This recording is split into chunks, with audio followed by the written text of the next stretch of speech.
Hi everyone, this is me Fahad, and I'm here back with another episode of Mind Over Matter. And today we have a very special guest, and I'm really looking forward to this. So, Fiona Campbell is with us today, and she's a founder of the Professional Growth Company. She helps businesses, professionals, and coaches enhance their motivating, communicating, leading, coaching, and influencing skills. She has been delivering NLP training and coaching specifically for business professionals and coaches for over 30 years. And she delivered the ANLP accredited dual certificate NLP business practitioner, and business coach online program. She also created self-learning online leadership development courses. And to find out more, you can go to the website that is www.theprofessionalgrowthcompany.com. And with that introduction, I'm just gonna welcome with a little clap. Hi, Fiona. How are you doing today? Hello, Fad. Thank you very much for inviting me. That's great. Let me Completely my just tell pleasure, you. totally. Okay, thanks for that introduction. I'm laughing. I'm saying it's over 30 years. It's over 35 years now I've been working with Whoa. NLP. So I know a little bit. I work with NLP specifically for business and coaching. Now, just so some people of your listeners might not know what NLP is. NLP is Neuro-Linguistic Programming, and NLP is the methodology of how we create behavior. So when we're talking about mind over matter, we're talking about the way we use mindset. NLP is all about understanding how we create behavior, not why we create behavior. So we're looking at the structure of behavior. And when you learn NLP skills, it's like learning how to program human behavior. Because as human beings, we're being programmed by our thoughts. Because all behavior comes from our thoughts. Now, I do a lot of work, as well as delivering the accredited NLP qualifications. I also work in business coaching. I do executive coaching, and I take a lot of my training into corporates. And in the corporate world, what happens is the biggest thing we hear. Now, I've worked internationally. I've worked out in the Middle East. I was over in India for a while. I've worked in the US. And we get the same problems everywhere in the world. And one of the biggest problems companies have is getting the people that work with them to be engaged and to take personal responsibility. And it's really interesting because I've got a couple of techniques I'm going to share with you that help people really become engaged. So one of the things I always like to start with is all behavior comes from a thought. So if you're listening, write that down if you can. All behavior comes from a thought. And also our brain is compelled to respond to anything we tell ourselves. So, for example, if I say, don't think of blue rabbits, because I'm saying don't think of blue rabbits, the phrase blue rabbits is in the sentence, the brain has to think about it. So this opens up a whole area when we're working between language and behavior. So, for example, if you're wanting to help people move from their mindsets from a problem to a solution, it's so easy to do this linguistically. We live in our own worlds. And what I mean by your own world is everything inside your skin. And everything inside your skin, it's where your beliefs, your feelings, your thoughts, your expectations, your disappointments, your knowledge, your emotions, there's so much happens in the inside world. And we're taking all the information. The only way that we get information from the outside world into our inside world is through our five senses. So what we see, what we hear, what we smell, what we taste, and what we touch. That's the only way to get information into the inside world. Now, this figure keeps changing. This has changed so many times since I've been working, but it's now estimated that we are, at any given time, we're exposed to over 11 million bits of information. And we're only able to take a tiny part of that. So when someone comes up to you in business and says, why are you doing this? Why are you doing that? You're going straight into their inside world And you're having that person then has to justify and defend themselves. And we see this in business all the time, the use of language, the way it affects someone's inside world. So if someone's saying why something, it's straight away, it's like attacking you. So if I say to you, why are you wearing that shirt? You've immediately got to, well, I'm wearing the shirt because I wanted to choose that colour. It was the first one thing that came. You're starting to defend yourself. And it's very personal because you've pierced into someone's inside world. Yeah. That's not going to help people in business. So if someone comes to you and says, I've got a problem, you go, why have you got a problem? They're going to give you all the justifications and all the reasons as to why that problem exists. So the minute you ask why, you get because. So there's a wee exercise that you can do if you're listening at the moment. Now, if it's safe to do so, because I know quite a lot of people listen to this when they're driving. But if you're driving, leave this till later. But if you can, all you do is you get a piece of paper and you write, think of a problem you have. And then you ask yourself, why is this a problem? And you write down 3 reasons as to why it's a problem. So you just ask yourself, why is this problem? Then go, because.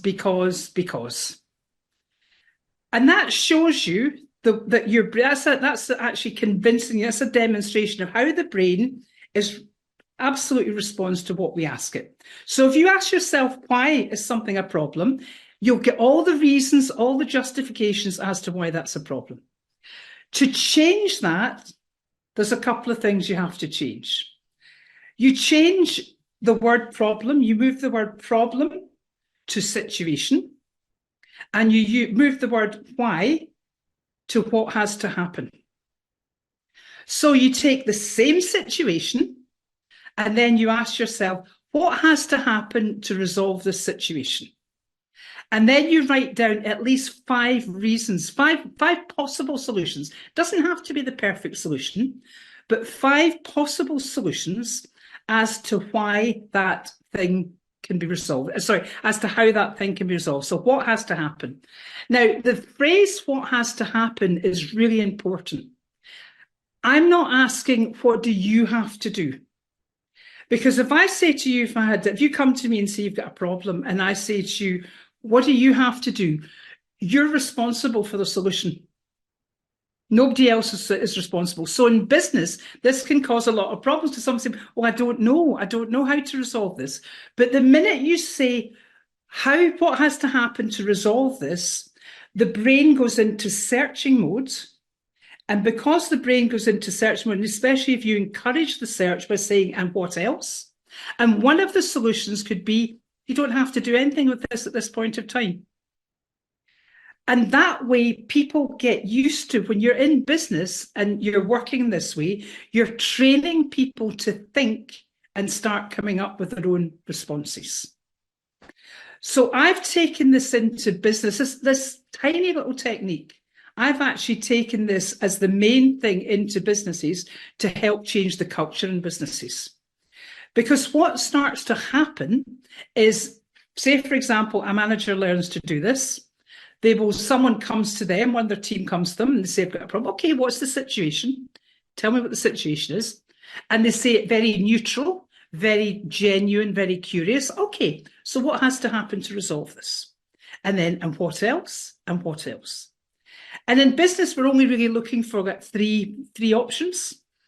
And then you can say to that person, okay, what do you think is the best one to do first? And let that person tell you. Because one of the things that we know, as you know, I work in the coaching environment. And one of the things we know about the reason coaching works for business is coaching encourages people to say what they're going to achieve. And as human beings, the moment we verbalize what we're going to achieve, we're actually taking accountability for it in our inside world. Yeah. If someone asks you, if you ask me, if you say, for example, there's a report that's due, you say to me, Fiona, can you have that report ready by Tuesday? I can turn around and go, yeah. Now, you have got no idea as a business leader whether I know what report you're talking about, what Tuesday I'm talking about. I've just said yes. However, if you say to me, Fiona, the sales report is due on Tuesday, When will you get that back by? And then keep quiet about it. Then I've got to say, well, I'll get that to you by such and such a time. So when you get people used to verbalizing, they start to solve their own problems. So that moving mindsets from problem to solution, that's something I teach to all the corporate companies that I work with when I work with leadership development training. That's one of the first things we teach. And that's an insight that I didn't know I needed. But so all my life, what I've been doing is I've been self-talking. Mm-hmm. In situations when I knew I need to do a certain thing in a certain given time, and I knew that I might not be able to do it, but I just keep on talking to my own self and telling myself that, I got to do this, I got to do this, I've got this much time left, I've got this much time left, these are the resources I have. So this is how it has helped me over the years overcome my situations, as we call it now. Yes. So that's a pretty interesting thing, and that's a very good assurity that you gave me that what I've been doing is after all the right way to go about things. Okay, and I'll give you it's another wee thing for time. I'll give you in a wee minute, but it's interesting you said self-talk, because I said right at the beginning, all behavior comes from a thought. The way we become aware of our thoughts is through our self-talk, and your brain is responding to whatever you tell yourself. So and we tend to find people who are really good at solving problems, that's what they're saying. They're saying to themselves, okay, how can I resolve this, or what needs to happen to resolve this? They're using the word resolve, they're using the word solve, where people who struggle with problems keep labeling it a problem, and they'll say, why is this a problem? And the brain gets stuck. And when the brain gets stuck, you can't think. Especially if you keep if you keep thinking about that as a problem, then your brain will just keep going. They'll keep justifying and keep giving you the reasons. You mentioned a little bit about having the time, when time's quite short to get something done. Another technique I use with self-talk is expand time for yourself. Would you like to learn how to expand time for yourself? Give yourself more time. Yeah. You know that time is man-made. Are you aware of that? Yeah. We're working in different time zones. So, we're working in time zones, yet we're talking to each other, at the same time. So time is, the way we measure time is man-made. I've worked with time management, and I've delivered all sorts of time management courses. I've probably worked with hundreds of thousands of business professionals with time management. Every single person I've ever worked with who's got time management problems are telling themselves they don't have enough time. So the way to get around that is you say to yourself, and you can write this down if it's safe to do so, I have all the time in the world within the time I have to complete blah. So a way to do that, say, give me an example for how there's something that you would have to finish, something that you would have to do.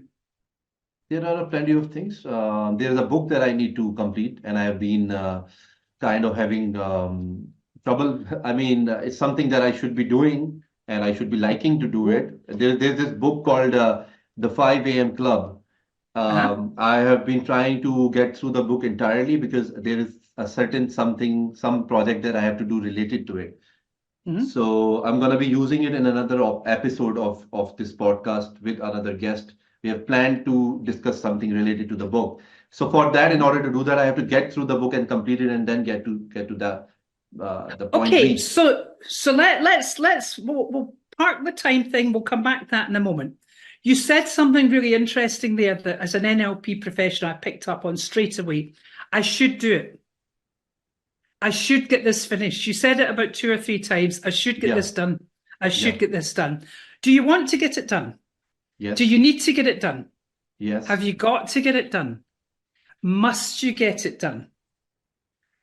Look, see how each one of these words is creating a different reaction in yourself? Yeah. So notice what happens when you say to yourself, I need to get this done. I've got to get this read. Yeah. I want to get this read, or I will get this read. Which one's the strongest one for you? Power of Okay. words is what you are trying to get at. I understand that, and this is And a very it's good the concept. motivational. These are called modal operators in NLP, and they're words that you will see people will say, "I should get this done. I need to get it done," and then all of a sudden they'll say, "Oh, I've got to get it done," or "I have to get it done." The voice tone will change. The body will change. So play around with these to see which is the best one for you. Okay. And that can help you get motivated internally by what you're saying to yourself. But to give Right. yourself to expand your time, you can say, well, when do you have to have this done by? When do Me, you have to have this book read by? should have had it completed like a week back, but Okay, as but soon as it's not. possible now. Yeah, ASAP, I would say. The brain doesn't understand as soon as possible. As soon as possible does not compute in your brain. Okay? Right, So right. what date do you need this by? This is when we go into setting really well-formed outcomes and goals with the brain. So today is March 20th. I want to get it done by 1st of April. Okay, so see what you went to. I want to just change it. I'll get this done by the I'll 1st get of this done April, by the 1st of April, 2024. Make sure it's the right year. 2024. Yeah. After this, I'd like you to write that down and sign it. See how your brain now has it's almost like setting a GPS system. It's setting you in a way to go. Because when we say to ourselves, it's got to be done as soon as possible, that does not compute with our brains. Because our brains are responding to anything we do. They're compelled to respond to anything. So as soon as possible, it can't be measured. So if it can't be measured, the brain doesn't know what to do with it. But Makes within sense. that time, so let me expand time for you. So between now and what date was that again? That was the first. Did you say First the of, first of it? yes, yes. First, okay. So you can say to yourself, between now and the 1st of April, I have all the time let me rephrase that. I have all the time in the world between now and the 1st of April to study that book in whatever way I need to study it. So you say, I have all the time in the world, which allows the brain to relax between now, today, and you give that date the 1st of April. Now, you can use this on a daily basis. You can say, I have all the time in the world between now and 3 o'clock to finish that report. I have all the time in the world between now and 4 o'clock to get to that appointment. I have all the time in the world between now and let me do it again. I've got all the time in the world between now and 12 o'clock to prepare for my presentation. And what that does is it settles the brain, because our prefrontal cortex is the part of the brain that controls it's our critical thinking, it's our problem solving, emotions, time management. There's all sorts of things happen with the prefrontal cortex. The minute someone goes into a stress state and goes into fight or flight, this is a prehistoric reaction we still have in our bodies that affects our brain. In other words, it's stress. So we get stressed about, I don't have enough time to do this, and I don't have enough time to do that. The prefrontal cortex closes down, and guess what? You cannot concentrate. You cannot focus. You cannot get on with the things you want to go on with. However, the minute you say to yourself, I have all the time in the world within now and the next hour to finish this report, the brain goes, oh, okay, we've got all the time we need. And your prefrontal cortex starts to function again. How cool is that? Pretty cool, I would say. I've taught this, I've been teaching that particular technique for over 30 years, and I've got people still come back to me, maybe I worked with way back years ago, and they say they're using this technique on a daily basis because it works so well. I even used to use it when I used to drive. I had a job that once upon a time that I drove around Scotland, because I come from a sales background. I worked with Xerox out in the Middle East. I worked with lots of big international companies. Then when I came back to Scotland, I ran my own company for 10 years while I still had a full-time job. And I used to, part of sales was driving around Scotland. And I used to use this technique in traffic. I even used it in traffic in Dubai when the traffic was absolutely horrendous, and say, I have all the time in the world to get to my appointment within the time I have. So this is all about how the language we're using, not just with other people, the language we're using with yourself is controlling and programming how you're setting yourself up. So it's interesting. It's an interesting thing to think about, because I think in a lot of times in business, there's especially so business and coaching, we're moving over now to a much more coaching culture coming into business. And the reason for that, and the reason for the explosion of coaching all over the world, is because when people are actually verbalizing, as I said before, when they're verbalizing what it is they're to achieve, the body owns it. And also when you're setting goals, you want to engage all the senses. We call it in NLP well-formed outcomes. Anybody can set a SMART goal. You know about SMART goals? SMART goals are specific, measurable, achievable, realistic, and time-bound. And they get used globally in business. And then people say, yes, I've got all my goals done. I've got SMART goals. And you'll hear from their voice, their goals are actually being set outside their own world. And if a goal is set outside your own world, it's highly unlikely that you will achieve that. The minute, because the brain doesn't know the difference between reality and imagination. Are you aware of that as well? No, I wasn't not sure yet.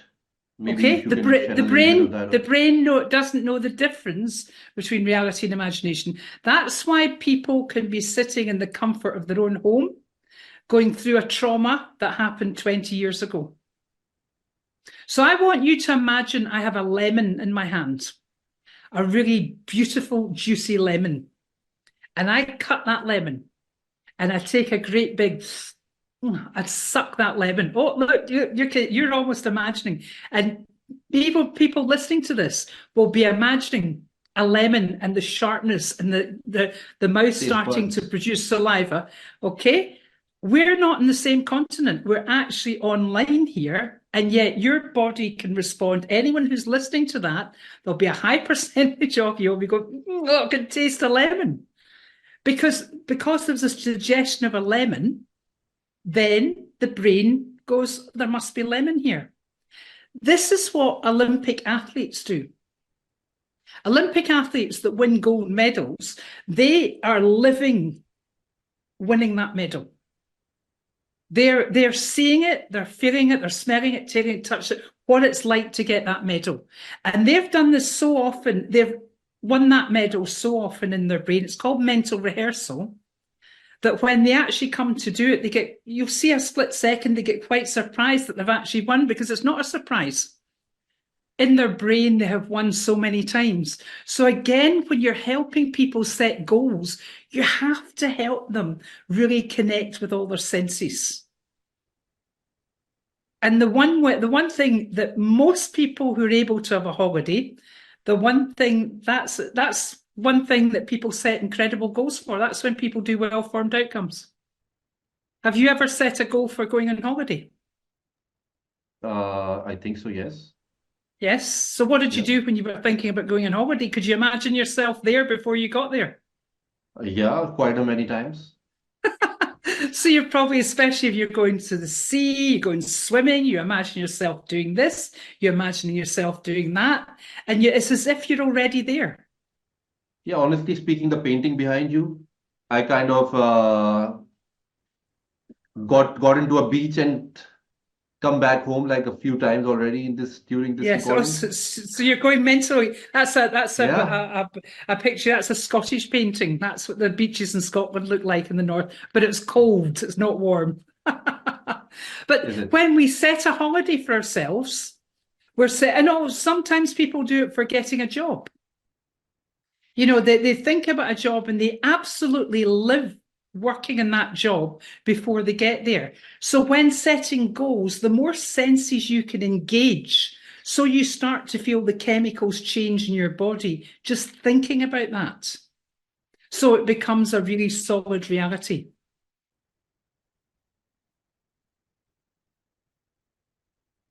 So have you any questions, any other questions you want to ask me? Not at the moment. It's pretty interesting what you have just explained. Okay, so where would you see, but I know that a lot of your listeners are in business, but a lot of these techniques can be used in real life, not that business is not real life, in day-to-day life, because these are transferable. These are transferable skills. And it's interesting just noticing things like, for example, we have something in NLP called anchoring. And anchoring is a trigger. It's a trigger. It's some sort of something. It can be a smell. It can be something you see. It can be someone's voice. Think of someone that maybe gave you a hard time. Someone that maybe bullied you at school, or a teacher that was bad to you, or someone you worked with that was bad to you.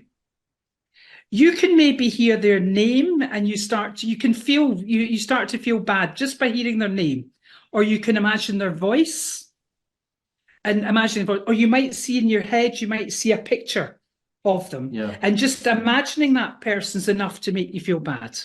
And then there's other things we have. There might be the most incredible smell of cooking that just reminds you of your grandmother. So there can be this smell, or your auntie or your mum, the smell that you're smelling away. Just imagining a smell of something is enough to take you into memories. So as human beings, we are anchored or triggered into all sorts of reactions and behavior based on some signal that we got either consciously or unconsciously at some point in our life. And a very interesting scenario that I had, because although I do a lot of work in business, I work privately with referrals that get sent to me. And it was a young boy, he was 8. And what had happened was he had stopped swallowing. He stopped drinking, eating, and he wouldn't even swallow his saliva. And that had happened 3 days before.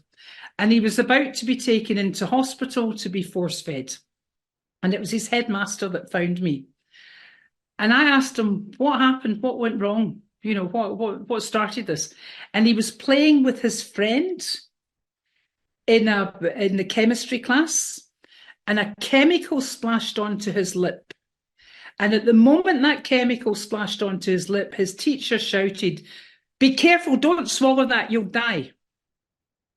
Now, what had happened to this little boy, and this is where with NLP we learn how behaviour is created, not why it's created. I understood that boy had been given a signal, a really strong signal, when he was his emotion was up high. He was playing, having fun with his friend, and all of a sudden, I've got this, and it's maybe burning a little bit. And he heard the words, "I'll die if I swallow." So he stopped swallowing. And no doctor had managed to find that out. And literally within 10 minutes, when he came to me, I understood what had happened. And we got him just nice and relaxed, and I handed him a glass of water, and I kept saying to him, "It's safe to swallow, it's safe to swallow, it's safe to swallow, it's safe to swallow." Within 5 minutes, he was starting to drink. And within 10 minutes, he was eating. And that little boy is now a 28-year-old business director living in New York. So could you imagine how that boy's life would have panned out if he had gone into psychiatric care and had spent weeks struggling to be force-fed, to be made drink, and having this huge problem? So this is where a lot of the NLP skills are absolutely incredible at helping people understand behaviour. And I've got lots of stories like that, of different things that people have been able to. And things like maybe if someone is eating too much sugar, we can actually help them think differently about sugar so it doesn't taste nice anymore. And if it doesn't taste nice anymore, it's impossible. Can I do it? I've done it hundreds of times.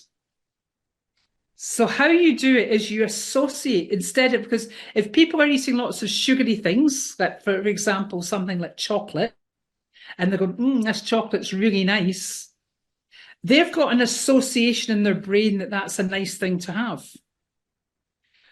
But what we do, it's called a yuck anchor. This is how you use the anchoring in another way. It's a yuck anchor. So what you do is you then set up another trigger. You get them to think of something absolutely disgusting, or think about something they really don't like to eat, something they would hate to eat. And then you get them to try and eat the chocolate at the same time as thinking about that horrible thing to eat. And it changes the association of pleasure to chocolate. And that's one that people can play with. You can play with that. So instead of going, this is a lovely piece of chocolate, you can go, this is, and look at it and, start thinking about something really horrible that would make you really feel quite sick, something you don't want to eat. But would the same technique work on an adult or somebody who's, let's say, in their 30s or 40s? It's mostly adults I've worked with that. Wow, that's kind of unbelievable as we speak about it, but I would like to believe it works because obviously you are here, so you are a testament to it. Yeah, I mean that's something you have to work one-to-one with someone. You can play about with it yourself, but it's something. It's we're not going into the reason as to why you like chocolate. We're just making the experience a completely different experience, so that instead of being a really nice experience, in fact, have you heard of Paul McKenna? You may have heard of Paul McKenna. I used to assist on Paul McKenna's trainings for years in London, and Paul had a big multi-million-pound selling book called I Can Make You Thin. And when Paul did his seminars, he had videos running in the back with maggots, horrible things. And you're talking about really nice chocolate, and you take a bite of the chocolate and you see it's alive with all sorts of things, and people just don't want to eat it. Now, we do that naturally. We do it with things, it's a natural response. For example, if you have to, milk that's gone off, have you ever taken milk that has gone off? Yeah. And it's got, and you go to take it, and your body, straight away, your body rejects it. You can't swallow it, your body rejects it. So we have got this disgust response. Yeah. And all we're doing things that is creating a disgust response to something that you're enjoying eating that maybe is not that good for you. It works with cigarettes, it works with I've worked with all sorts of drug situations, different alcohol, all sorts of different things to help people stop doing behavior that's been harmful to them, just by stopping it being pleasurable and making it quite disgusting, something they really wouldn't do. So it shows you the power of the brain. I know we've got away from the business side, but it's just, I think NLP is misunderstood. Lots of people think it's some sort of controlling sales type techniques, and it's not. It's the methodology of how we create behavior.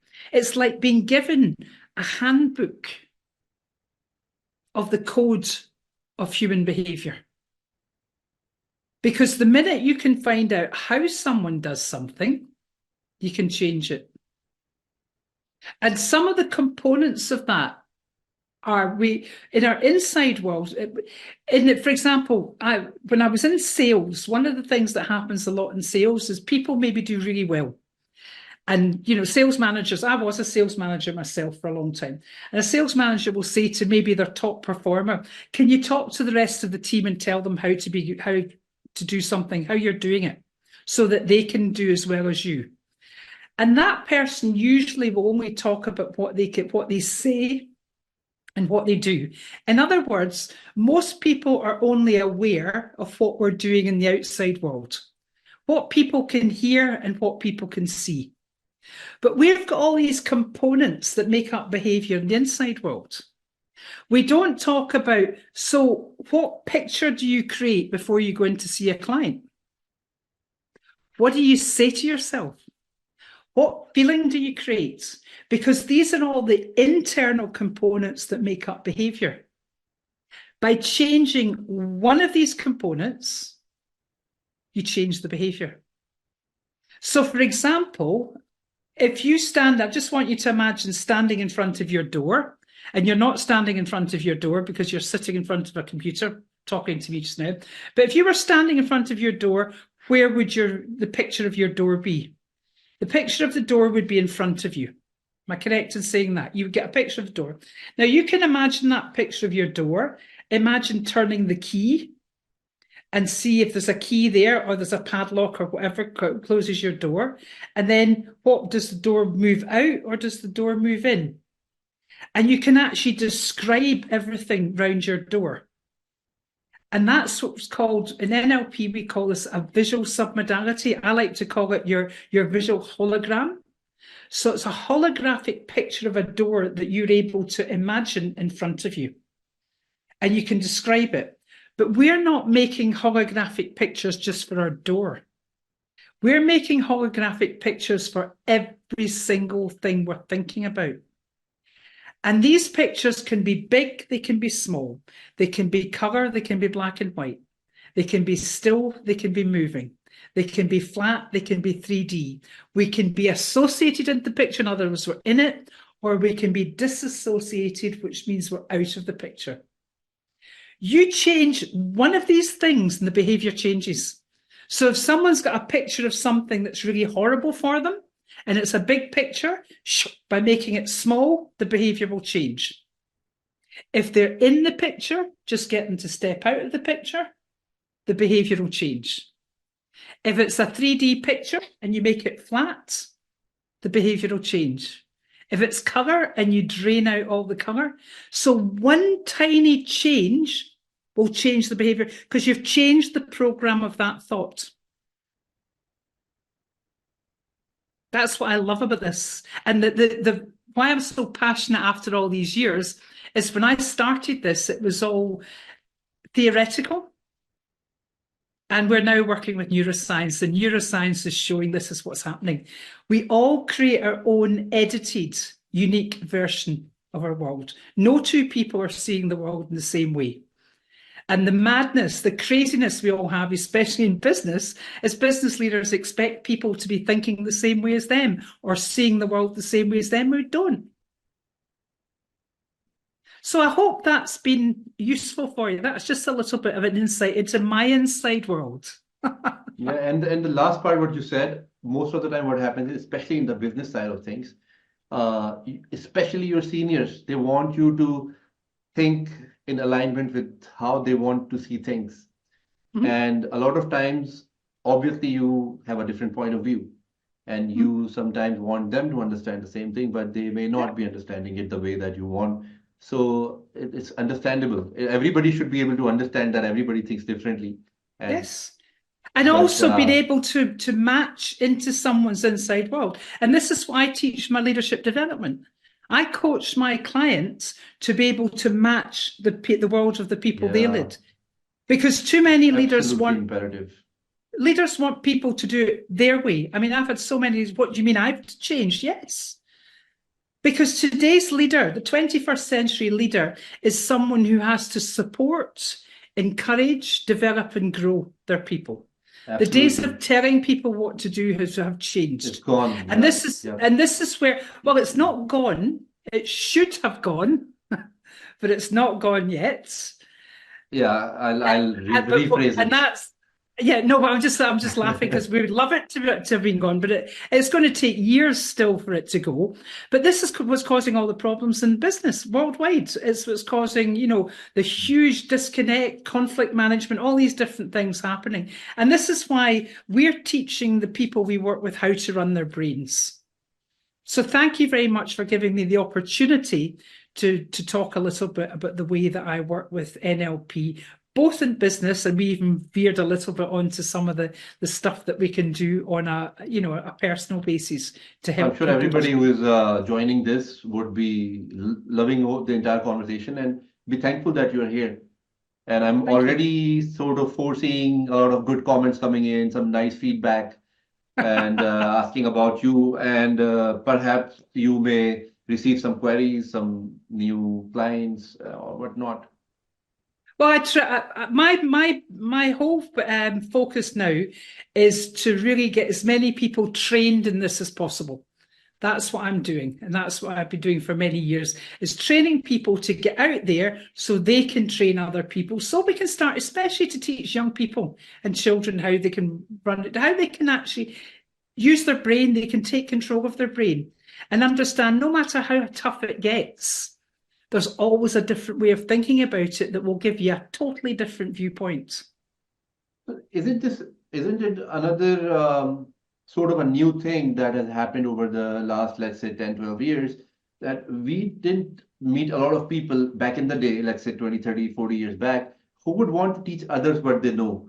They would want to keep what they know to themselves, so that Yes. it was just insecurity, to be very honest, but at the same time, this is how it was back in the day, and the concept of mentorship wasn't really there. Right now, what we do, you and I, people, at least people like us who are in this sort of business, we want to teach others what we know as much as Yes. possible, as much as Yeah. possible.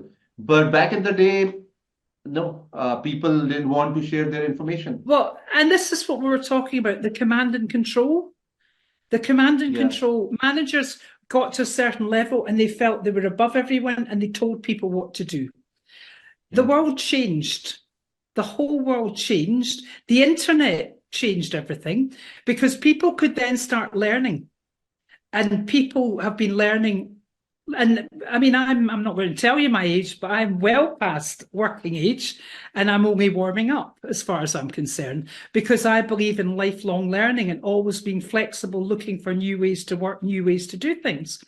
And you're right. Someone who was holding on to that knowledge before, they were the only person that had that knowledge. Now someone can go to YouTube, right? How do you do this? How do you do that? How do you do the next thing? I run, as you know, I've got self-learning courses that are really reasonable that people can come on and teach themselves. There's lots of free things, there's free seminars on the internet, there's so much learning available on the internet. I attend these so frequently.